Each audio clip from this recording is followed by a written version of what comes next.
नमस्कार, आप सभी का स्वागत है एनडीटीवी राजस्थान पर और मैं हूं आपके साथ शुभेंदु सिंह। मुख्यमंत्री भजनलाल शर्मा से आदिवासी पार्टी यानी कि बीएपी के सांसद राजकुमार रोत ने मुलाकात की और इस मुलाकात से प्रदेश की सियासत अब गरमाने लगी है। एनडीए गठबंधन में बिखराव को लेकर अटकलें तेज हो चुकी हैं। हाल ही में इंडिया गठबंधन के साथ जाने के सवाल पर जवाब देते हुए रोत ने कहा था कि वो किसी भी गठबंधन के साथ नहीं जाएंगे। स्वतंत्र चुनाव लड़ा था और आगे भी स्वतंत्र ही रहेंगे, लेकिन अब सीएम भजनलाल शर्मा से मुलाकात को लेकर कई मायने निकाले जा रहे हैं। कांग्रेस से बीजेपी में जाने वाले दिग्गज नेता महेंद्रजीत सिंह मालवीय ने बीजेपी प्रत्याशी के तौर पर बांसवाड़ा डूंगरपुर सीट से चुनाव लड़ा था। भारत आदिवासी पार्टी के राजकुमार रोत ने मालवीय को लोकसभा के चुनाव में हराया। राजकुमार रोत और हनुमान बेनीवाल को इंडिया गठबंधन की बैठक में न्योता देकर नहीं बुलाया गया था, जिसके बाद दोनों की नाराजगी की बात सामने आ रही थी। इसके बाद डैमेज कंट्रोल करते हुए कांग्रेस प्रदेश अध्यक्ष गोविंद सिंह डोटासरा ने बांसवाड़ा डूंगरपुर के नवनिर्वाचित सांसद राजकुमार रोत को कांग्रेस के महासचिव केसी वेणुगोपाल और प्रदेश प्रभारी सुखबिंदर सिंह रंधावा से मिलवाया। रोत ने पहले अशोक गहलोत और किरोड़ीलाल मीणा से मुलाकात की थी और इसी तरह नागौर से आरएलपी सांसद हनुमान बेनीवाल की नाराजगी दूर करने के भी प्रयास तेज हो चुके हैं, लेकिन बताया जाता है कि बेनीवाल भी नाराज चल रहे हैं। हनुमान बेनीवाल ने भी कहा था कि लोकसभा चुनाव में कांग्रेस गठबंधन को 11 सीट दिलाने में उनका बड़ा योगदान है, लेकिन इसके बावजूद इंडिया गठबंधन की 2 बैठकों में उनको नजरअंदाज किया गया, जो कांग्रेस नेताओं की मानसिकता को दिखाता है।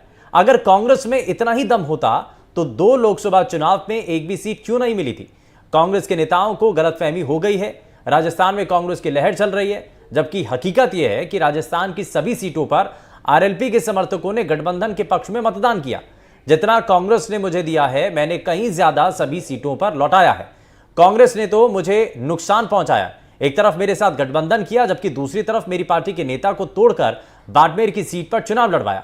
बेनीवाल ने सचिन पायलट पर भी अनदेखी करने के आरोप लगाते हुए कहा था कि मैंने सचिन पायलट को चुनाव प्रचार करने के लिए बुलाया था, लेकिन पायलट नहीं आए। हालांकि इससे मेरी जीत पर कोई असर नहीं पड़ा। बेनीवाल ने यह जरूर साफ किया कि वो फिलहाल इंडिया गठबंधन के साथ है, लेकिन भविष्य किसने देखा है, कोई नहीं कह सकता। और आज का मुद्दा इसी पर आधारित है और इसी पर हम आज चर्चा करेंगे। एनडीए सरकार बनने के बाद इंडिया गठबंधन में दरार पड़ने लगी है, या राजस्थान में गठबंधन वाले सांसदों को क्या अगले 5 साल के लिए एनडीए से नजदीकी बढ़ाने में फायदा नजर आने लगा है। इन तमाम चीजों को जरा समझने की कोशिश करते हैं और इन बातों को समझने के लिए हमारे साथ एक खास पैनल कार्यक्रम में जुड़ रहा है। सबसे पहले आपको मिलवा देते हैं उनसे। राजनीतिक विश्लेषक ललित चतुर्वेदी जी हमारे साथ कार्यक्रम में जुड़ चुके हैं। बीएपी पार्टी से प्रवक्ता जितेंद्र मीणा जी हमारे साथ कार्यक्रम में है। भारतीय जनता पार्टी का पक्ष रखने के लिए अटल खंडेलवाल जी हमारे साथ कार्यक्रम में जुड़ चुके हैं और कांग्रेस पार्टी से प्रवक्ता पंकज शर्मा जी हमारे साथ जुड़ चुके हैं। सभी का बहुत स्वागत है। लेकिन शुरुआत में जितेंद्र मीणा जी आपसे ही कर रहा हूं, क्योंकि अभी जो मुलाकात का सिलसिला शुरू हुआ है उसके मायने क्या हैं, क्योंकि राजस्थान के अंदर इस बात को लेकर के बड़ी सियासी चर्चाएं चल रही हैं कि पहले जब चुनाव लड़ा तो इंडिया अलायंस के साथ, लेकिन अब मुलाकात हो रही है मुख्यमंत्री के साथ। इसके मतलब क्या है? शुक्रिया शुभेंदु जी। देखिए, ये बहुत ही सामान्य मुलाकात थी, ये एक शिष्टाचारपूर्ण मुलाकात थी। इसका कोई बहुत सियासी मायने इसलिए नहीं निकाले जाने चाहिए क्योंकि हमने इंडिया गठबंधन के साथ मिलकर के चुनाव लड़ा था, उनके सहयोग से चुनाव लड़ा था और हमने पहले भी क्लियर कर दिया था कि हम स्वतंत्र रूप से अपनी राजनीति करते आ रहे हैं और आगे भी स्वतंत्र रहेंगे। जहां तक इस मुलाकात का है तो मैं आपको थोड़ा सा ब्रीफली आपको बता दूं कि आज 2 घटनाएं हुई छोटी छोटी, जिसमें कि जिसके चलते ये तस्वीर आपके सामने आई थी। पहली घटना ये थी कि जितनी भी कागजी कार्रवाई थी एज ए विधायक का पद से इस्तीफा देने के बाद से और राजस्थान से जो कार्रवाई थी वो कागजी कार्रवाई पूरी करने के लिए आज विधानसभा और वहां गए हुए थे राजकुमार जी।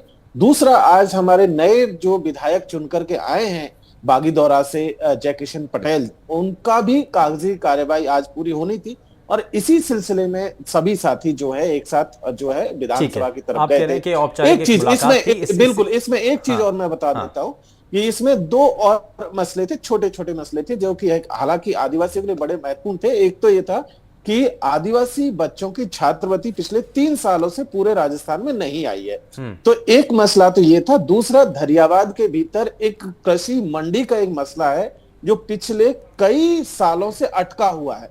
उस मसले को लेकर के भी जो है, ये दोनों मसलों को लेकर के आज जो है एक सामान्य मुलाकात हुई थी और इसके ज्यादा कोई मायने नहीं है। हमारा प्रतिबद्धता पहले भी हमने कहा था कि हम इंडिया गठबंधन के साथ में हैं, पहले से साथ में हैं और अभी भी हम उस बात को क्लियर कर रहे हैं जी। नहीं तो आप इंडिया गठबंधन के साथ में ही हैं या आप स्वतंत्र हैं?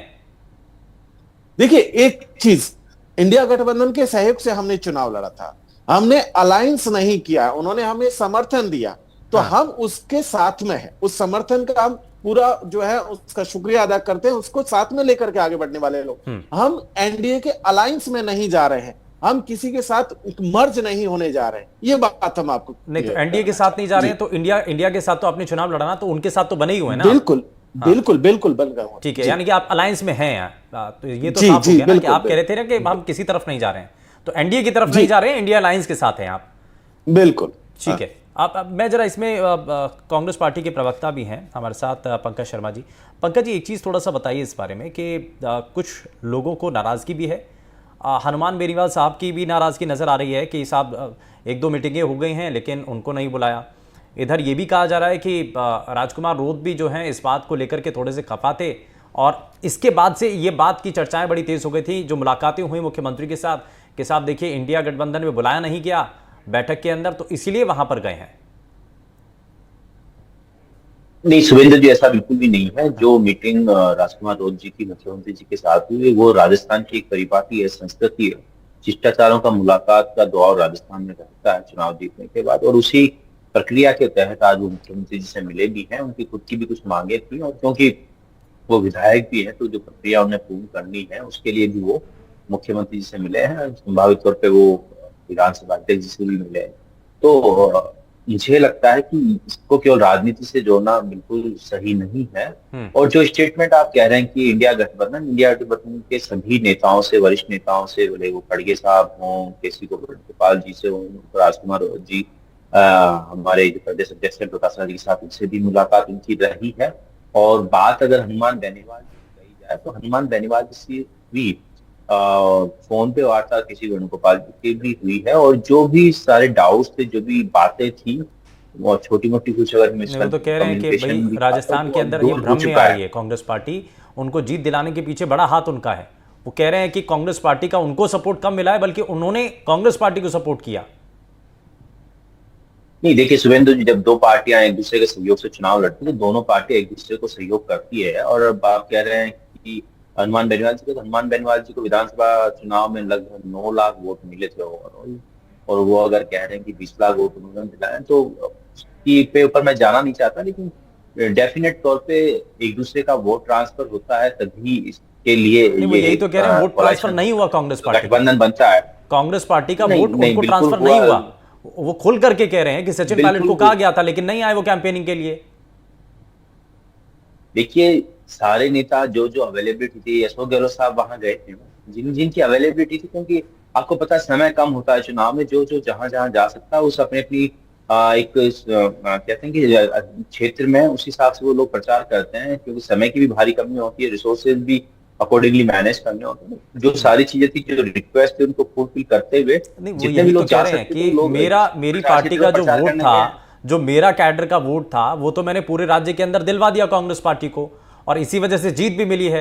लेकिन अब किसी भ्रम में है कांग्रेस पार्टी।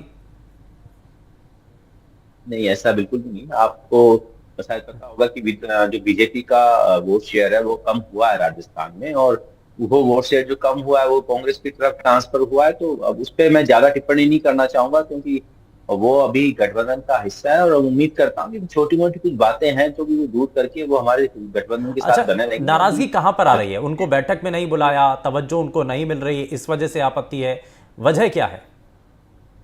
नहीं डेफिनेटली उन्होंने खुद ने भी कह दिया है कि वो जो एक मीटिंग थी इंडिया गठबंधन की, उसमें कहीं ना कहीं मिसकम्युनिकेशन की वजह से वो उनको इनविटेशन शायद नहीं मिला, और उसकी वजह से की नाराजगी है जो जेन्युइन हो सकती है। और उससे नाराजगी को दूर करने के लिए हमारे जो राष्ट्रीय संगठन महासचिव है केसी वेणुगोपाल जी ने उनसे बात की है, और मुझे लगता है कि अब सारी चीजें क्लियर हो चुकी है, तो वैसा नाराजगी जैसा कुछ नहीं है। बाकी कोई नॉर्मल वे में अगर कोई बात कही जाती है तो उसको सिर्फ राजनीति से जोड़ना कहीं भी उचित नहीं है।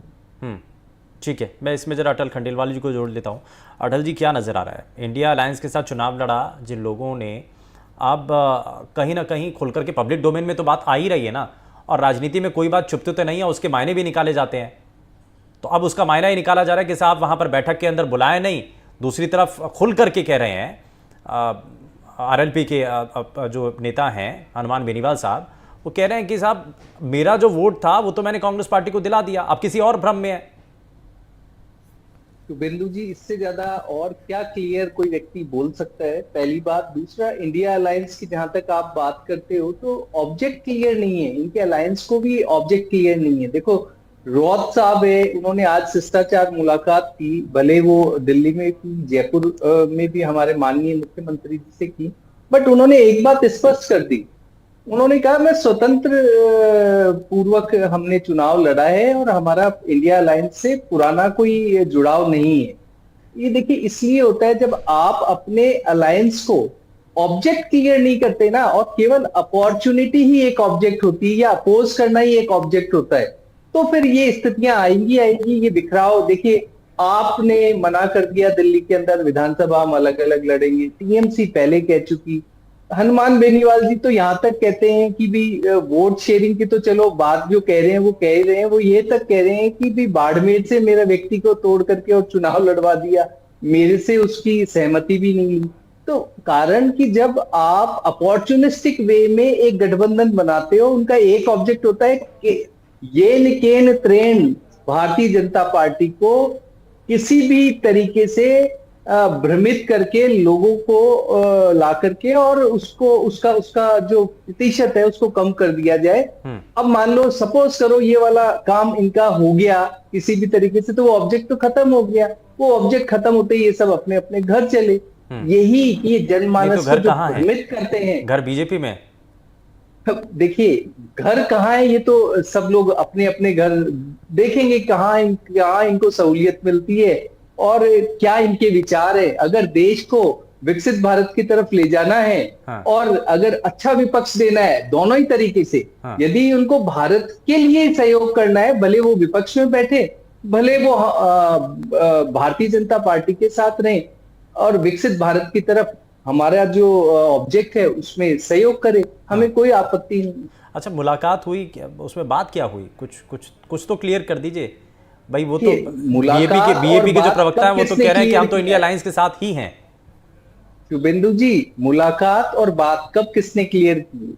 हाँ। तो बात ये है, ये एक शिष्टाचार मुलाकात थी। ये जो कांग्रेस प्रवक्ता भी कह रहे हैं, बाप वाले प्रवक्ता साहब भी कह रहे हैं, हमारे सहयोगी, और हम खुद भी कह रहे हैं कि जो कयास लगा रहे हो वो इतना जल्दी भी मत लगाइए। अच्छा। लेकिन हाँ, ये पक्के से आप बोल सकते नहीं, आप ये पक्के से बात कर सकते हैं, हाँ। कि इन लोगों के ऑब्जेक्ट क्लियर नहीं थे और वो जो एक अपॉर्चुनिस्टिक वे में इन्होंने जिस तरीके से अलायंस किया, वो अब टूटने के कगार पे आ गया है।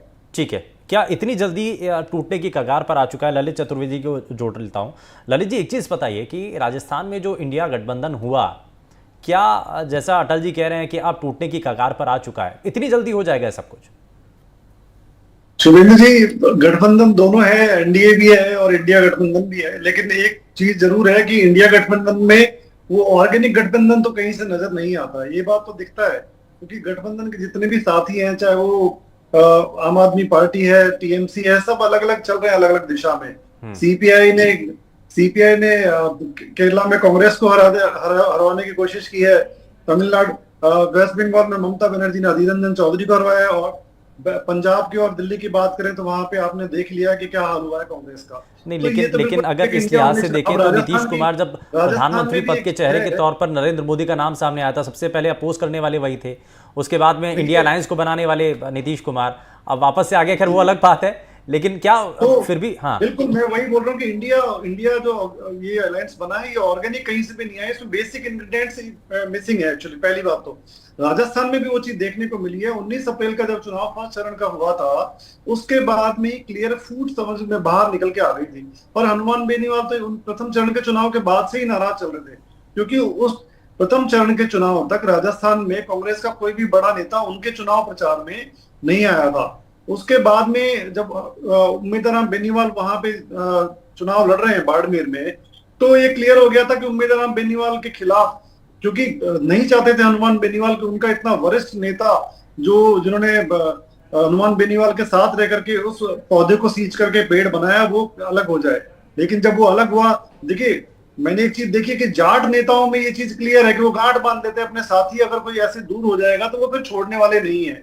और इसका परिणाम हुआ भी कि 26 अप्रैल के चुनाव से पहले ही, एक दिन पहले ये घोषणा कर दी थी कि सारा समर्थन वो लोग भाटी को दे रहे हैं। हालांकि भाटी जीत नहीं पाए, वो एक अलग बात है, लेकिन फूट क्लियर नजर आ रही थी। राजकुमार राउत के साथ में भी ये चीज थी। राजकुमार राउत को भी वो समर्थन नहीं मिला था कांग्रेस से, भले ही कांग्रेस के प्रवक्ता बोले ना बोले, लेकिन वो, हालांकि ये फूट भारतीय जनता पार्टी में भी देखने को मिली है कि उनके खुद के नेता बहुत ज्यादा मेहनत नहीं कर पाए थे आपसी कलह रंजिश की वजह से, लेकिन वो उनका आपसी मामला था। यहाँ पे जो गठबंधन हुआ है, गठबंधन बिल्कुल भी ऑर्गेनिक नहीं है। हनुमान बेनीवाल और राजकुमार राउत का गठबंधन मुझे लगता है ज्यादा दिन चलेगा नहीं, क्योंकि राजकुमार राउत तो इशारों में पहले ही कह चुके हैं कि हम लोग गठबंधन के साथ नहीं है। इसका क्या मतलब होता है? और मीटिंग में नहीं बुलाना एक बहाना होता है शुभेंदु जी। बात यह है कि सबको चाहिए तो श्रेष्ठ ही चाहिए होता है, और रिस्पेक्ट जो चाहिए होता है वो अलग तरीके से चाहिए होता है कि आप चुनाव में उनका खुल करके समर्थन करें, वहां जाकर के चुनाव प्रचार करें। जालोर सिरोही में जाटों ने हराया तो हनुमान बेनीवाल जी ने पूरी मदद करी है वहां पे गहलोत साहब के बेटे को हराने के लिए, जग जाहिर है, जब ऐसे नहीं हार गए वो इतनी इजीली। तो ये क्लियर है कि ये गठबंधन बहुत ज्यादा चलने वाला नहीं है, क्योंकि यहाँ पे बहुत ऑर्गेनिक बेसिक इंग्रेडिएंट्स मिसिंग है और बेसिक सामंजस्य मिसिंग। हनुमान बेनीवाल वैसे भी गहलोत साहब को पहले से पसंद नहीं करते बहुत ज्यादा, शुरू से मुखर रहे हैं उनके खिलाफ, शुरू से उनके खिलाफ बोलते आए हैं। तो मुझे लगता नहीं है कि वो खुद भी ज्यादा इंटरेस्टेड है टिकने में। हाँ, ये बात और है कि किसान आंदोलन की वजह से एनडीए से वो अलग हुए थे, लेकिन भारतीय जनता पार्टी इस मामले में माहिर है, और बड़े बड़े नेता जो भारतीय जनता पार्टी के हैं वो ऐसे ऑर्गेनिक और इनऑर्गेनिक गठबंधनों को साइडलाइन करने, उनको तोड़ने में माहिर है। वो कभी भी ये गठबंधन टूट जाएगा और ये वेलकम करेंगे उनका ओपन हार्ट से, ये क्लियर है। तो आप देखिए आगे क्या होता है क्या, लेकिन ये गठबंधन ज्यादा चलेगा नहीं। लेकिन बीएपी के प्रवक्ता तो कह रहे हैं ना कि अभी भी हम इंडिया अलायंस के अंदर बने हुए हैं। बीएपी के प्रवक्ता इसलिए कह रहे हैं कि अभी उनको वही कह करके भेजा गया है उनकी पार्टी की तरफ से, उसमें गलत भी नहीं है। देखिए ये मत तो रखना ही चाहिए, जब तक क्लैरिटी नहीं आती जब तक कुछ भी नहीं बोला जाता है। ठीक है, मेरी ये औपचारिक मुलाकात थी, मेरी ये सारी चीजें पहले पर्दे के पीछे चलती हैं, उसके बाद जब पूरी खिचड़ी तैयार हो जाती है फिर जनता के सामने परोसा जाता है। खैर, इसमें बिल्कुल उसके सामने जब तक क्लैरिटी नहीं आएगी, जब तक ये बीएपी के प्रवक्ता बिल्कुल सही बोल रहे हैं, जब तक क्लैरिटी नहीं आती है तब तक उनको भी बोलना नहीं चाहिए, डिफेंड करना भी चाहिए, बिल्कुल सही बात है। लेकिन आप ये देखिए ये गठबंधन ज्यादा दिन चलेगा नहीं। राजकुमार राउत भी अपने क्षेत्र का विकास करने के लिए बीजेपी के साथ में जुड़ सकते हैं और वो समर्थन दे सकते हैं, क्योंकि उस क्षेत्र का विकास करने के लिए एनडीए की सरकार में रहेंगे तो क्षेत्र के लिए ज्यादा काम कर पाएंगे, निश्चित तौर पे है। सरकार में रहेंगे आप यहाँ पे, और इंडिपेंडेंट सांसद के लिए सबसे बड़ा ये जरूरी हो जाता है कि भाई अपने इलाके के अंदर अगर विकास कराना है तो कैसे भी करके अपना डेवलपमेंट तो करवाना होगा ना, और वो कैसे हो पाएगा अगर वो सरकार के साथ चलेंगे तो ज्यादा बेहतर हो पाएगा। इंडिया गठबंधन में रह करके वो बहुत ज्यादा कुछ कर नहीं सकते अपने क्षेत्र के लिए, कांग्रेस का समर्थन तो कुछ है नहीं और उनके बहुत ज्यादा सांसद कहीं है नहीं, वो अकेले एक सांसद। तो अगर वो एनडीए में जुड़ते हैं तो डेफिनेटली फायदा होगा क्षेत्र को। ठीक है, जितेंद्र जी को जोड़ लेता हूँ। ठीक है जितेंद्र जी, कहीं संभावनाएं लग रही हैं, क्योंकि ये भी बार बार कहा जा रहा है कि भैया ये ऑर्गेनिक एक गठबंधन के तौर पर तो दिखाई दिया नहीं, इसमें कहीं से विचारधाराओं का मेल दिखाई नहीं दिया, ये सवाल उठते हैं। तो आपको लगता है कि इसमें अगर कहीं जनता के लिए या आदिवासियों के लिए, पिछड़ों के लिए अगर कोई मदद करने के लिए अगर सरकार की तरफ से हाथ आगे बढ़ता है तो क्या एक कदम आगे बढ़ करके अलायंस से अलग हो पाएंगे क्या? जी शुभेंदु जी, मैं बहुत क्लियर कर दूं कि हम लोग किसी भी सूरत हाल एनडीए के साथ नहीं जाएंगे, किसी भी सूरत में। ये क्लियर करना बहुत जरूरी है, क्योंकि हमारी नहीं, देखिए राजनीति में बहुत कुछ होता है, लेकिन एक जो राजनीति का जो बेसिक सिद्धांत है, जो पूरी की पूरी राजनीति, जो खास करके भारत आदिवासी पार्टी की जो राजनीति आरएसएस और बीजेपी के खिलाफ जो शुरू हुई है, जिस तरीके की सांप्रदायिकता चल रही है पूरे देश में या फिर आदिवासी इलाकों में, उसके खिलाफ हमारी राजनीति शुरू हुई है। तो ऐसे में हम कोई हिलने वाले नहीं, अपनी जमीन से, अपनी राजनीति को छोड़ करके हम दूसरी जगह जाने वाले लोग नहीं है, पहली बात।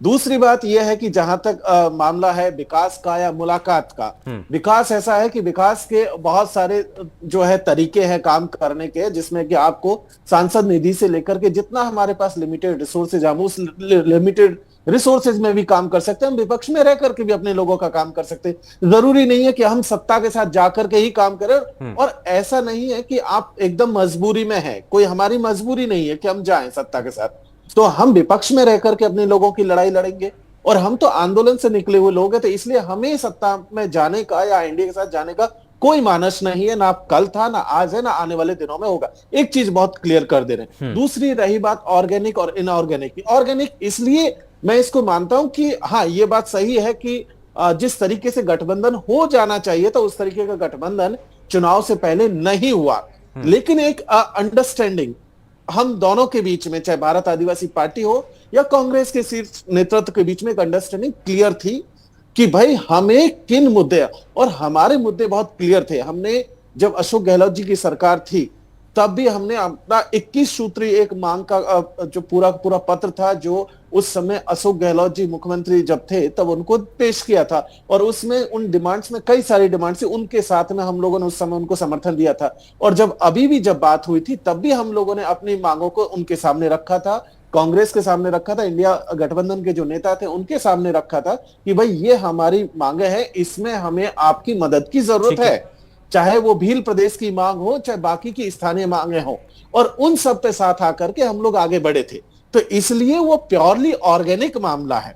अब मुलाकात को हम अगर बात करें तो ये तो एक तस्वीर आपके सामने है, मैं दूसरी तस्वीर जो नहीं आ पाई है, जैसे हम आज ही डिप्टी सीएम से भी मुलाकात हुई है, बाकी और कांग्रेस के नेताओं से भी मुलाकात हुई है। तो इसलिए इसको कयास लगाना, अभी से कयास लगाना एकदम बहुत जल्दबाजी होगी। ठीक है, मैं इसमें अटल जी को जोड़ लेता हूं। अटल जी, महेंद्रजीत सिंह मालविया पार्टी में लाया गया एक बड़े आदिवासी चेहरे के तौर पर, लेकिन उसका ज़्यादा कुछ फ़ायदा मिला नहीं। आपको लगता है कि अगर बातचीत आगे बढ़ती भी है और जो इंडिपेंडेंट सांसद राजस्थान के जीते हैं अगर उनको भी लाया जाए तो इससे कोई बेनिफिट तो शायद नहीं मिलेगा? देखिए, जो भारतीय जनता पार्टी में कोई भी विचारधारा के साथ आता है वो लॉन्ग टर्म पे, भारतीय जनता पार्टी और हमारा जो एनडीए का गठबंधन है वो इस तरीके की कि वो उस ऑब्जेक्ट को समझ के आता है व्यक्ति, और वो लॉन्ग टर्म होता है। उसको शॉर्ट टर्म की आपने एक चुनाव लड़ा और आप, वो व्यक्ति की अपनी धारणा हो सकती है। हम व्यक्ति को आगे तक क्योंकि बनाए रखते हैं उसको। आदिवासी क्षेत्र में माननीय प्रधानमंत्री जी का बहुत ज्यादा भावनात्मक जुड़ाव है, वो उसको डेवलप करना चाहते हैं रियल टर्म पे। वो भी जो उनकी मांगे होंगी, जिस तरीके से वो चाहते हैं, उस पे जो जो करने योग्य कदम होंगे वो जरूर करेंगे। और महेंद्रजीत मालविया साहब हैं, उनका भी देखना आप लंबे समय में वहां पर अच्छा प्रभाव और वो रहेगा, विकास डेवलपमेंट में उनकी अपनी एक भूमिका रहेगी। और हम हमारी जो राजस्थान की सरकार और केंद्र की सरकार जो मदद हो सकेगी वो करेंगे। और रोज साहब भी जो भी कुछ आदिवासी इलाके हैं उनके लिए वो जो उनकी बहुत जस्टिफाइड मांग होगी उसको पूरा करेंगे, सहयोग करेंगे। हमारा उस साइड में मतलब आदिवासी कल्याण में महत्वपूर्ण योगदान होने वाला है। ठीक है, पंकज शर्मा जी, ये बड़ी जिम्मेदारी अब कांग्रेस पार्टी के ऊपर है कि अपने जो साथ के दल हैं उनको अपने साथ लेकर के चले। आप जो जिन सांसदों की नाराजगी है, हनुमान बेनीवाल, रोज साहब की, राजकुमार रोज साहब की, तो इनकी इन समस्याओं को दूर करने के लिए भी कुछ जल्द किया जाएगा? कहीं ऐसा ना हो कि जब तक आप बात करें तब तक बात जो है बहुत आगे तक निकल जाए। नहीं, डेफिनेटली सुरेंद्र जी, मैं आपकी बात से सहमत हूँ, और इसी के चलते हुए हम लोगों के जो नेतृत्व है उन्होंने जो है प्रदेश का नेतृत्व हो, प्रदेश नेतृत्व के साथ में ही जो हमारा राष्ट्रीय नेतृत्व है उन लोगों से इनका कम्युनिकेशन हुआ भी है, इनिशियल कम्युनिकेशन। और देखिए, जैसा जितेंद्र जी ने बताया कि हम लोगों की विचारधारा की सिमिलरिटी है। अगर राजकुमार राव जी के केस में बात की जाए, बाघ के केस में बात की जाए, तो सिमिलरिटी है। तो जो आदिवासी क्षेत्र के जो मुद्दे हैं, भले मानगढ़ धाम के तो राष्ट्रीय स्मारक का दर्जा लेना हो, जो छात्रवृत्ति रखी हुई है, या जो डूंगरपुर रतलाम जैसी, लेकिन इस गठबंधन को लेकर के तो बड़े सवाल थे कि आखिर टाइम में चुनाव, उनका सहयोग, नॉमिनेशन फाइल करना है, गठबंधन की बात चल रही है, अचानक से गठबंधन हो जाता है, कैंडिडेट को भी शौक होता है कि साहब मेरी जगह किसी और को अलायंस करके किसी और को मैदान में उतार दिया। तो ये इसलिए बार बार ये सवाल उठ रहा है ना कि ऑर्गेनिक गठबंधन है नहीं, ये व्यवहारिक नहीं है, इसलिए तो बार बार सवाल खड़े हो रहे हैं। इसमें ये ऐसा है कि बाप ने पहली बार लोकसभा का चुनाव लड़ा है, और जब पहली बार किसी दल का, दो दलों का जब गठबंधन होता है, जैसे अभी हमारा स्वाभाविक अलायंस समाजवादी पार्टी से अगर आप देखेंगे, डीएमके से है, आरजेडी से है, तो उनमें इतनी प्रॉब्लम नहीं है। आप क्योंकि पहली बार चुनाव लड़ी थी, तो कुछ मुद्दे होते हैं जिन पे एक कॉमन मिनिमम प्रोग्राम होता है, उन पे ठीक है। कम्युनिकेशन होता है, वो डेफिनेट उसमें थोड़ी देरी जरूर हुई है, लेकिन वो हो गया अभी तक। ठीक है, ये कितने समय तक संभल करके रहता है गठबंधन, इस पर नज़र है। ललित जी हमारे साथ लगातार बने हैं। ललित जी जरा जल्दी से एक रिएक्शन इस पर कि आपको क्या लगता है कि कितना लंबा चलने की संभावना है। हालांकि जितेंद्र जी ने तो एक लाइन खींच दी कि राजनीति में हमने तो तय कर लिया, जबकि राजनीति में कभी एक सीधी लाइन खींची नहीं जाती है। शुभेंदु जी, मैंने पहले बोला कि ये जो अलायंस है ये ऑर्गेनिक नहीं है और ये ज्यादा दिन चलेगा नहीं। प्रधानमंत्री की कुर्सी तक ये सीमित था, चुनाव समाप्त हो गए, गठबंधन भी ऑलमोस्ट समाप्ति की ओर है, मैं आपको बता रहा हूँ। और ये मैं ऐसे नहीं बोल रहा हूँ क्योंकि ये दिख रहा है साफ साफ, अभी इसके सामने आने लगे हैं परिणाम। अभी बंगाल में अभी जब हारे कांग्रेस के वरिष्ठ नेता, तो वहां पर टीएमसी पर आरोप लग रहे हैं, टीएमसी बिल्कुल दूर हो गई है इनसे। टीएमसी कभी भी अलायंस में साथ में नहीं थी, जो भी कांग्रेस के नेता बोल रहे थे कि ये साथ में है, वो नहीं है। और राजस्थान में वो चीज साफ नजर आ रही है कि राजकुमार रोत और हनुमान बेनीवाल बहुत जल्दी मेरे हिसाब से इंडिया गठबंधन के साथ आएंगे, क्योंकि उनको पता है ये अगर क्षेत्र में विकास करना है, क्षेत्र के लिए फंड अरेंज करना है, लेके आना है, तो वो आप सरकार में रहकर ही कर सकते हैं ये। और कांग्रेस का नेतृत्व इतना सक्षम नहीं है कि इन लोगों को रोक पाएगा, क्योंकि प्रमोद कृष्णन से लेकर गुलाम नबी आजाद और बड़े बड़े जितिन प्रसाद, बड़े गौरव वल्लभ उदयपुर से बड़े बड़े नेता छोड़ के जा चुके हैं, उनको रोक नहीं पाए हैं, क्योंकि वो बहुत कद्दावर नेता थे और बहुत टाइम से लॉयल नेता थे कांग्रेस के। तो ये निश्चित है कि ऑर्गेनाइजेशन ज्यादा चलेगा नहीं। ये इस वक्त कांग्रेस पार्टी के लिए बड़ी चिंता की बात है और चुनौती है कि कैसे वो अपने सहयोगियों को अपने साथ जोड़े रखता है और कब तक जोड़े रखता है, इस पर लगातार नज़र बनी हुई है और कोशिश कब तक जारी रहती है, फिलहाल देखना है। नाराज़गी कब दूर होगी, इस पर भी बात है। बहुत शुक्रिया चारों ही खास मेहमानों का कार्यक्रम में शामिल होने के लिए, अपना कीमती समय देने के लिए। लेकिन बेनीवाल की तरफ से भी अपनी नाराज़गी पब्लिक डोमेन में जाहिर की गई, राजकुमार रोत साहब ने भी अपनी नाराज़गी जाहिर की है। लेकिन कांग्रेस पार्टी के इस गठबंधन को लेकर के सवाल बहुत सारे हैं, लेकिन कितना समय तक साथ रहते हैं, इस पर लगातार नजर है।